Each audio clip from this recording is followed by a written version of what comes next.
د کهف سورت د تفسیر او ترجمې د لړۍ دویمه برخه. په دې برخه کې د کهف سورت ترجمه پیلوو. لومړی مقدمه. کهف مکی سورت دی، یعنی په مکه مکرمه کې نازل شوی دی. قرآن کې موږ دوه ډوله سورتونه لرو، هغه چې په مکه کې نازل شوي او هغه چې په مدینه کې نازل شوي. کهف سورت په مکه مکرمه کې نازل شوی دی، 110 آیتونه لري. د نازلېدو له اړخه 9 سورت دی، یعنی له دې نه مخکې 8 سورتونه نازل شوي او 9 یې کهف دی. له سورة النحل نه وړاندې او له غاشیې سورت نه وروسته نازل شوی دی. په قرآن کریم کې ځای 13 دی، یعنی د قرآن کریم 13 سورت دی په ترتیب سره، یعنی لومړی سورت فاتحه یا الحمدلله، دویم بقره او همداسې پسې کهف سورت 13 سورت دی. په 15مه سپاره کې دی، په 2 سپارو کې تقسیم شوی دی. لومړی برخه یې د 15مې سپارې آخري برخه کې او دویمه یې د 14مې سپارې په لومړی برخه کې راځي. د کهف سورت ځینې ځانګړنې. په کهف سورت کې د قرآن کریم نیمایي برخه تکمیلیږي.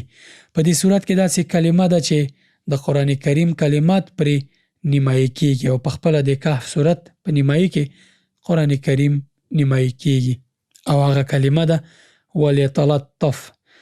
قرآن به مو لوستی وي. په ځینې قرآن کریمونو کې دا کلمه تر نورو یو څه لویه ده، ځکه چې هدف دا دی چې په دې سره قرآن کریم نیمایي کیږي. نیمه برخه یې 15 سپارونه اخواته، نیمه برخه یې 15 سپارونه وروسته. د کهف سورت ترجمه او تفسیر. راورسېدو له خیره د کهف سورت ترجمه او تفسیر ته. که مو د دې مبارک سورت په اړه د ویډیوګانو د لړۍ مقدماتي معلوماتو ویډیوګانې نه وي کتلي یا اورېدلي، د مهرباني له مخې دا لړۍ له لومړۍ برخې را پیل کړئ، ځکه په تیرو برخو کې مهم او ګټور معلومات راټول شوي او بیان شوي دي چې له دې ټولو سره تړاو لري او تاسو ته د دې کهف سورت په اړه یو واضح تصور او معلومات درکولی شي. پیل کوو د کهف سورت په ترجمه او تفسیر. د یادونې وړ ده چې په دې لړۍ کې مې د ژباړې لپاره د مولوي قیام الدین کشاف رحمت الله علیه له ژباړې ګټه اخیستې. د تفسیر لپاره مې څو تفسیرونو څخه ګټه اخیستې چې پکې تفسیر ابن کثیر، کابلی تفسیر او ځینې نور شامل دي. همداراز مې د دې لړۍ د غني کولو لپاره د ځینو جیدو علماو ویډیوګانې، مطالب او غږیز پروګرامونه هم اورېدلي، لیدلي او لوستلي دي، تر څو زه پخپله او اوریدونکي د دې مبارک سورت په ترجمه او تفسیر ښه او په عام فهمه ډول باندې پوه شو. راځئ د کهف سورت ترجمه او تفسیر پیل کړو. اعوذ بالله من الشیطان الرجیم. موږ او تاسې باید قرآن کریم پیلول نه مخکې اعوذ بالله او بسم الله ووایو. اعوذ بالله من الشیطان الرجیم. اعوذ یعنی پناه غواړم، بالله په الله پاک باندې، من الشیطان الرجیم له شیطان رټل شوي یا شیطان شړل شوي څخه.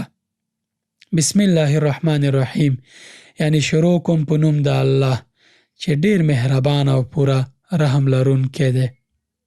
د کهف سورت لومړی آیت.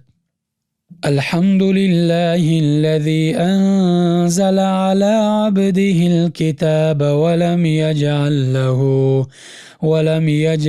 له عوجا. الحمد لله الذي یعنی ثنا او ستاینه ده الله پاک لپاره، هغه الله پاک چې انزل علی عبده الکتاب په خپل بنده باندې کتاب نازل کړ، ولم یجعل له عوجا او په هغه کې یعنی په دغه کتاب کې کوم کوږوالی پرې نه ښود. تفسیریانې د خورا لوړو ستاینو او شکرونو مستحق همغه الله پاک دی چې په خپل ځانګړي او ډیر نږدې بنده محمد رسول الله صلی الله علیه وسلم باندې تر ټولو لوړ او بشپړ کتاب نازل کړی دی او په دې شان د ځمکې اهل په ډیر لوی نعمت او برکت سره مشرف او ممتاز کړي دي. بېشکه په دغه مقدس کتاب کې له سره هیڅ یوه کږه او وږه او خرابه خبره نشته. عبارات یې په انتهایی درجه سلیس او فصیح، د بیان اسلوب یې ډیر مؤثر او صحیح، تعلیم یې نهایت واضح، متوسط او معتدل دی چې له هر وخت او له هر طبیعت سره مناسب او نږدېوالی لري او له سلیم عقل سره بالکل مطابق دی. د افراط او تفریط هیڅ قسمه بڼه یا نښه پکې نشته. قيما لينذر بأسا شديدا من لدنه ويبشر المؤمنين الذين يعملون الصالحات أن لهم أجرا حسنا. قیما یعنی د مخامخ یا مستقیم خبرو یا ریښتیا یا سیخو خبرو ویونکی کتاب دی. لینذر بأسا شدیدا من لدنه، تر څو چې خلکو ته د الله پاک لخوا د سخت عذاب اخطار ورکړي. ویبشر المؤمنین الذین یعملون الصالحات، او ایمان راوړونکو هغه چې نیک عملونه ترسره کوي دوی ته زیری ورکړي ان لهم اجرا حسنه، چې د هغو لپاره غوره اجر دی یا نیکه بدله ده. یعنی دغه مقدس مستقیم او مخامخ خبرداری ورکوونکی کتاب قرآن کریم له هغه عذاب او سخت آفت څخه چې په دروغجنانو د قهار الله تعالی له طرفه راتلونکی د خبر ورکوي، او ایمان راوړونکو یا نیک عملونو ترسره کوونکو ته د دې زیری ورکړي چې د هغو لپاره غوره اجر دی یا نیکه بدله یا جنت دی. ماکثین فیه ابدا، چې په هغه کې به هغوی د تل لپاره اوسیږي. یعنی په ظاهر کې له بدلې نه د آخرت بدل یعنی جنت مراد دی، چې هلته به قانتو مؤمنانو ته دایمي خوښي او ابدي راحت ور په برخه کیږي، او هغوی به همیشه هلته استوګن وي، او دوزخیان چې دي هغه به بیا په دوزخ کې همیشه وي. وینذر الذین قالوا اتخذ الله ولدا، وینذر الذین، او ویروي هغه خلک قالوا اتخذ الله ولدا چې وایي الله پاک څوک په زوی ولی سره نیولی دی. یعنی قرآن کریم هغه خلک له دوزخ او عذاب نه ویروي چې په الله پاک تور پورې کوي او الله پاک ته د اولاد نسبت کوي. الله تعالی ته د اولاد په نسبت کولو کې تر ټولو لومړی نصارا دي، او لکه چې له حدیثو څخه ښکاري له پخوا نه تر قیامته پورې به له همدغو سره د قرآن کریم د عاملینو او حاملینو مجادله او مخاصمه وي. بیا هم د الفاظو په عموم کې ځینې هغه یهودي فرقې چې عزیر ته د الله زوی یا ځینې هغه مشرکین چې ملایکو ته د الله تعالی لوڼې هم ویلي داخل دي. یعنی قرآن کریم د هغو لپاره د عذاب خبرداری او اخطار ورکوونکی دی چې ویلي دي یا وایي چې الله پاک زوی یا لوڼې لري. نعوذ بالله. ما لهم به من علم ولا لآبائهم كبرت كلمة تخرج من أفواههم إن يقولون إلا كذبا. ما لهم به من علم ولا لآبائهم، د دې خبرې نه هغوی څه علم لري؟ دا د پوښتنې په ډول د دې خبرې رد شوی. ما لهم به من علم ولا لآبائهم، نه دوی پوهیږي او نه د هغوی پلرونو او نیکونو علم درلود په دې خبره. کبرت کلمة تخرج من افواههم، دا ستره خبره ده چې د دوی له خولو څخه راوځي. ان یقولون الا کذبا، هغوی محض درواغ وایي. یعنی کوم تحقیق او علمي اصول له دوی سره نشته او نه د دوی له پلرونو او نیکونو سره وو. دوی په پټو سترګو د خپلو پلرونو په تقلید سره داسې غټې او بېځایه خبرې له خپلو خولو څخه راباسي چې تش دروغ دي او بس. فلعلك باخع نفسك على آثارهم إن لم يؤمنوا بهذا الحديث أسفا. فلعلك باخع نفسك على آثارهم، خنوته پیغمبر صلی الله علیه وسلم خای په هغو پسې له غم خوړلو نه خپل ځان بایلي. ان لم يؤمنوا بهذا الحديث اسفا، که دوی پر دغه ښودنه یا پر دین باندې ایمان نه راوړي. باخع نفسک یعنی د هغوی د ایمان د نه راوړلو له امله ته ځان هلاکوي. یعنی که دغه کافران د قرآن خبرې ونه مني نو ته د دوی په چرت او غم کې خپل ځان مه هلاکوه. تا د تبلیغ او دعوت فریضه ادا کړې او کوي، که څوک نه قبلوي نو تا لره نه ښایي چې خپل ځان دومره وکړوي او دومره غمجن شي چې قریبه د ځان هلاک کړي. نه، د ارمان او تعصف ضرورت نشته او نه داسې وینا پکار ده چې زه له دومره کوششونو سره ولې بریالی او کامیاب نشوم. تا خپل رسالت ادا کړی دی، نور د دوی له غمه ځان مه ځوروه چې ولې دوی خبره نه اوري او ایمان نه راوړي. إنا جعلنا ما على الأرض زينة لها لنبلوهم أيهم أحسن عملا.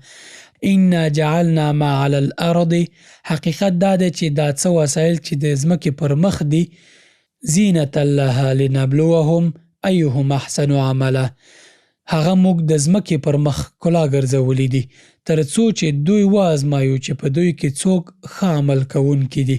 یعنې موږ د دنیا په خوندونو او خوباییو خلک ازمایو چې آیا د دنیا په ښایست پسې منډې وهي او که هغه پرېږدي او آخرت نیسي. په ځینو روایتونو کې راغلي دي چې ابن عمر رضی الله عنهما پوښتنه وکړه: یا رسول الله، احسن عمله کوم خلک دي؟ وی فرمایل: د هر چا چې عقل او پوهه ډېره ښه وي او له حرامو زیات ځان وساتي او د الله تعالی د حکم په منلو کې ګړندي وي. وَإِنَّا لَجَاعِلُونَ مَا عَلَيْهَا صَعِيدًا جُرُزًا. په پای کې له دغو ټولو نه چې د هغې پر مخ دي موږ یو هوار ډګر جوړونکي یو. یعنې یوه ورځ به دغه ګردې ونې، واښه، شنه بوټي او نور د ځمکې موجودات له منځه یوړل شي او د ځمکې څخه به تش سپېره ډاګ جوړ شي. هغه کسان چې په دې ښایست، ډول او سینګار خوښ وي او غولیږي، هغوی دې ښه وپوهیږي چې دغه زرق او برق ډول او سینګار پاتې کیدونکي نه دي. ام حسبت ان اصحاب الكهف والرقيم كانوا من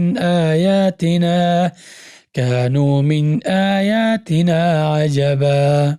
ام حسبت ان اصحاب الكهف والرقيم، آیا ته داسې انګیرې یا داسې ګڼې چې د څمڅې او لوحې خاوندان یا د کهف ځوانان کانو من آیاتنا عجبا زموږ له کومو ډېرو حیرانونکو نښانو څخه وو؟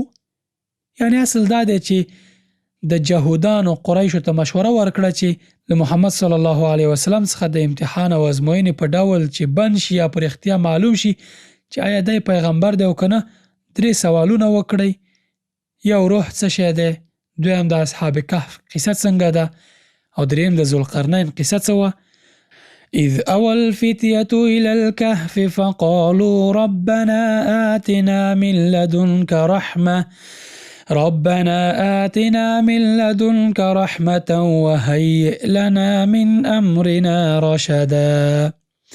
اذ اوى الفتية إلى الكهف، کله چې څو تنو زلمیانو سمڅې ته پناه وروړه، فقالو او وی ویل: ربنا آتنا من لدنك رحمه، ای پروردګاره موږ په خپل ځانګړي رحمت سره سرلوړي کړه، وهیئ لنا من امرنا رشدا، او زموږ چاره سمه کړه. اوس راځم درته د کهف صورت د ځوانانو د کیسې لنډیز بیانوم. د لړۍ 2مه برخه ده. په 3مه برخه کې د کهف د ځوانانو اړوند آیتونه او د هغوی د کیسې لنډیز درته بیانوم چې د 9م آیت نه شروع کیږي. انشاءالله تر پایه را سره د دې لړۍ ملګرتیا وکړئ. سلام علیکم.